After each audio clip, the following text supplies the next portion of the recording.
Młodość to stan ducha, racja. Pamiętam moją 98-letnią babcię, która idąc po schodach, zresztą żwawo jak zawsze, westchnęła: ech, ciężko. A co będzie, jak starość przyjdzie? W moim dzisiejszym filmie wystąpi wspaniały gość, Katarzyna Dowbor, której młodości ducha i temperamentu może pozazdrościć niejedna 20-latka i 20-latek. Nasz wiek to jest to, co w sobie czujemy.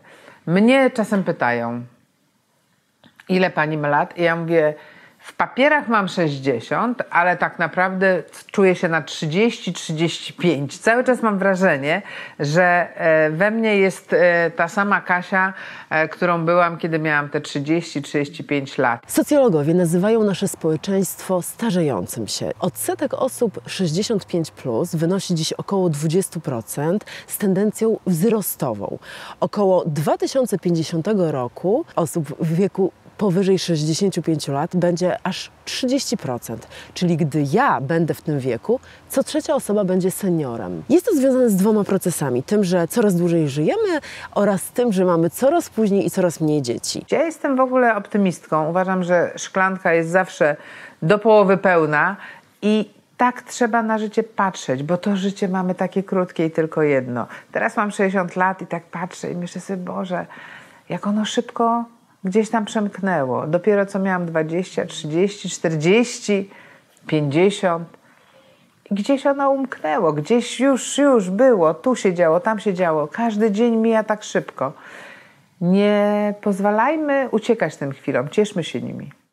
Jeżeli myślicie, że chcę dziś mówić o systemie emerytalnym, albo opiece zdrowotnej, albo planach i polityce prokreacyjnej, jesteście w błędzie.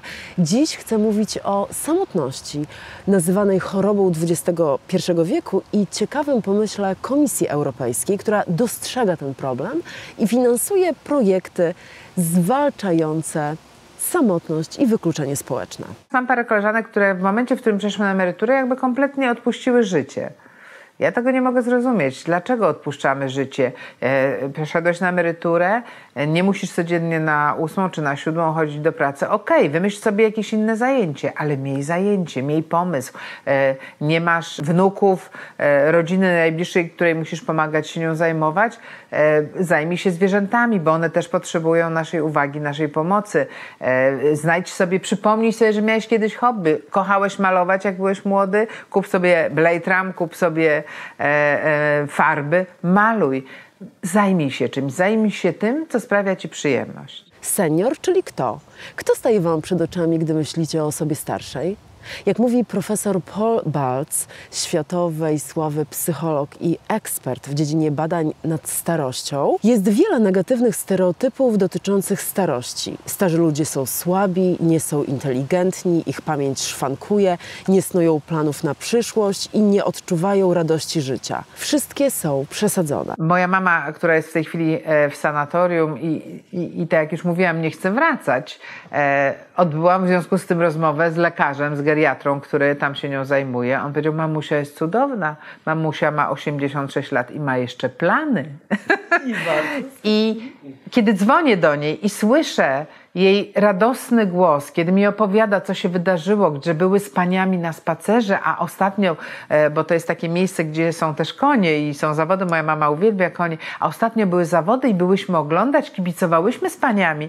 Ja sobie myślę, Boże, jakie to jest ważne, żeby były bodźce, żeby było coś, co te starsze osoby mobilizuje do tego, żeby jeszcze być aktywnym. Osoby skryte, podejrzliwe, malkontenckie, zrzędliwe, zamknięte, nietolerancyjne. Istnieją też oczywiście stereotypy pozytywne, mówiące, że na przykład starsi ludzie są łagodni, ciepli. To są stereotypy, tak jak pani powiedziała, i nie można absolutnie w to wierzyć, nie można się tego trzymać. Tymczasem, jak wskazuje wspomniany profesor Paul Balz, mitem i stereotypem jest, że starsi ludzie upodobniają się do siebie i wszyscy mają takie same potrzeby. Starsi ludzie różnią się między sobą w takim samym stopniu jak młodzi ludzie.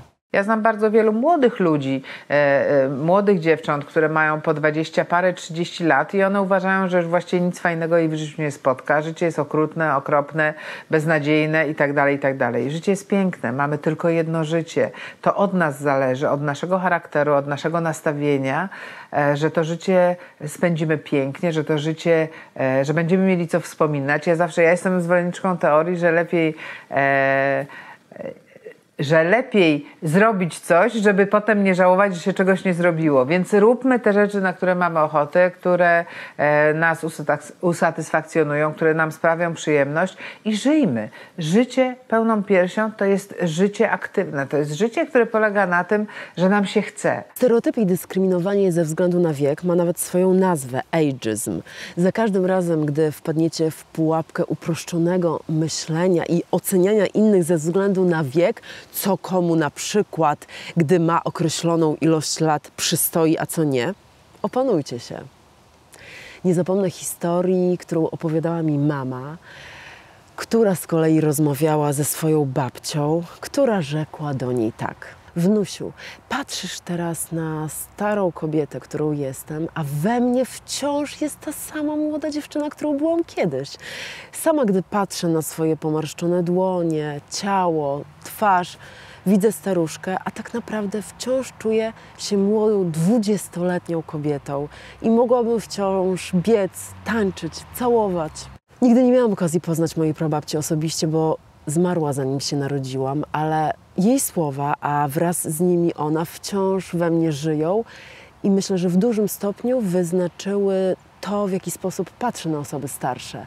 Wiem, że w wielu seniorach są tak naprawdę zaklęci wciąż ci młodzi ludzie, którzy mogliby biec, tańczyć i całować. To wszystko jest kwestią tego, co mamy w głowie, tego, co sobie sami powiemy. Słuchaj, co z tego, że mam już emeryturę, że już mam te 60, 70 czy nawet 80 lat. Ważne, że w sobie, w środku jestem młodym człowiekiem, jeszcze mam plany, jeszcze mam pomysły na wszystko. Człowiek, czy jest młody, czy jest stary, absolutnie nie powinien być sam. Człowiek musi być otoczony innymi ludźmi, musi być otoczony przyjaciółmi, musi mieć tych, którzy tak samo jak on będą potrzebowali tego towarzystwa. Człowiek jest istotą społeczną. Nie jesteśmy stworzeni do życia w samotności. Różne badania wskazują, że poczucie przynależności społecznej i kontakt z drugim człowiekiem redukują ryzyko przedwczesnej śmierci nawet o 50%.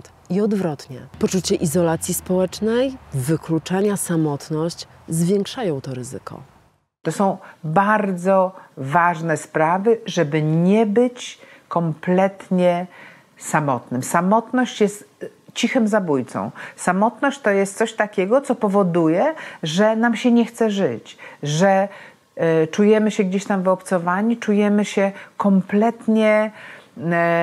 w kompletnie beznadziejnej sytuacji. Dlatego otaczajmy się ludźmi, otaczajmy się przyjaciółmi, otaczajmy się znajomymi, poznawajmy nowych ludzi. Jak dużo może nam dać nowy, fajny, świeżo poznany człowiek. Ile emocji w nas wyzwala. To wszystko jest bardzo ważne. Psycholog profesor John Cacioppo z Uniwersytetu w Chicago dowodzi, że poczucie samotności jest dla mózgu podobnym sygnałem i równie bolesne jak głód, pragnienie. Powiem pani szczerze, że z grupą moich przyjaciół, mam taką grupę przyjaciół, my tu wszyscy w okolicy mieszkamy, mamy pewien plan. Kiedy będziemy już dużo starsi, jak już wszyscy odchowają swoje dzieci, te dzieci nasze pokończą szkoły, studia, kiedy pójdą na swoje, mamy taki pomysł, że skrzykniemy się razem i wybudujemy sobie jeden wspólny dom. Naprawdę, przyjaźnimy się od wielu lat, chcielibyśmy razem spędzać ten czas, ja nie chcę używać słowa starość, bo to jest brzydkie słowo, ale ten czas, kiedy możemy więcej, kiedy mamy więcej możliwości, bo już nie trzeba pracować, bo już wypracowało się emeryturę. Chcemy ten czas spędzić razem. Chcemy wspólnie robić to, co zawsze lubiliśmy robić, jak jeździliśmy razem na wakacje, czyli porozmawiać, pograć w karty, pooglądać razem jakieś fajne filmy. Być ze sobą, nie być ciężarem dla naszych dzieci, bo nasze dzieci mają swoje życie, mają swoje sprawy, ale nie być też samemu w mieszkaniu, w domu, nie patrzeć na puste ściany, tylko być razem. Z takiego właśnie założenia wychodzi Komisja Europejska, dotując takie projekty jak Green Care Farms, po polsku gospodarstwa opiekuńcze, których głównym celem jest przeciwdziałanie samotności i poczuciu wykluczenia społecznego seniorów, dla których kontakt z innymi ludźmi, rozmowa, bycie, spędzanie czasu poprawia jakość życia, pobudza produkcję endorfin, zmniejsza produkcję hormonów stresu i ogólnie sprawia, że żyje im się lepiej. Ja jestem zachwycona tym pomysłem. Gospodarstwa opiekuńcze to po pierwsze ładnie brzmi i pomysł, ten o którym pani mówi, jest po prostu genialny. Stworzenie miejsc, w których ludzie, którzy już jakby wykonali swoje obowiązki wobec swoich rodzin, swoich dzieci, którzy są my nazywamy to ładnie jesienią życia, ale są na takim etapie, że mają tego czasu więcej, że ci ludzie powinni być razem. Także razem będą jadły posiłki. Jakie to jest ważne, żeby mieć z kim usiąść przy stole. Tak. Ja mam dużo zwierząt, no ale raczej przy stole ze mną nie siadają. Tak moja babcia, tak mi się przypomniało, mówiła zawsze, że kawa to jest napój społeczny i trzeba zawsze go pić w towarzystwie. To jest bardzo piękne, mądre zdanie, dlatego że kawę powinno się pić w towarzystwie, a jakże przyjemnie się zjada posiłek z inną osobą. Kiedy się z nią siada przy stole i się nagle okazuje, że nie siedzimy wpatrzeni w ekran naszego telefonu, czy nawet czytamy książkę, tylko siadamy i rozmawiamy. Rozmawiamy ze sobą, mamy wspólne tematy, mówimy sobie, smakuje ci to. Zobacz, jaki dobry sos w tym tygodniu zrobili. Jak pisze Joanna Pachla, która odwiedziła jedno z takich gospodarstw, i faktycznie pobyt w gospodarstwach opiekuńczych poprawia ich kondycję zarówno psychiczną, jak i fizyczną. Mają kontakt z rówieśnikami, mogą wymieniać się historiami i doświadczeniami, rozmawiać o podobnych problemach. Zaczynają funkcjonować jako grupa, przyjaźnić się i o siebie dbać.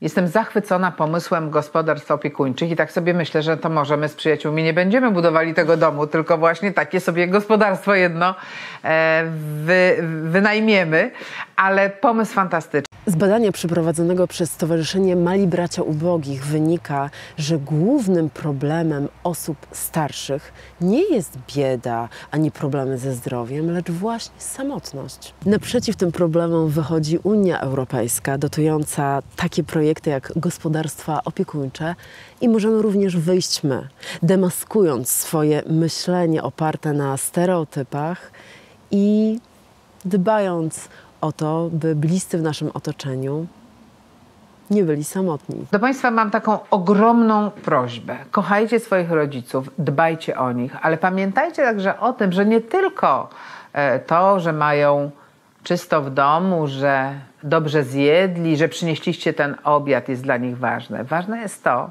żebyście pamiętali, że trzeba też z nimi porozmawiać, że trzeba się zainteresować tym, co danego dnia się w ich życiu wydarzyło, że czasem, kiedy mają problemy ze wzrokiem, trzeba im coś przeczytać albo kupić audiobooki, żeby mogli ich posłuchać, że oni też chcą jeszcze trochę aktywności. Pamiętajcie o tym. Dołączam się do apelu Katarzyny Dowbor i zachęcam Was, żebyście dzielili się w komentarzach swoimi opiniami, przemyśleniami, refleksjami. Nie żałujcie łapek w górę i subskrypcji.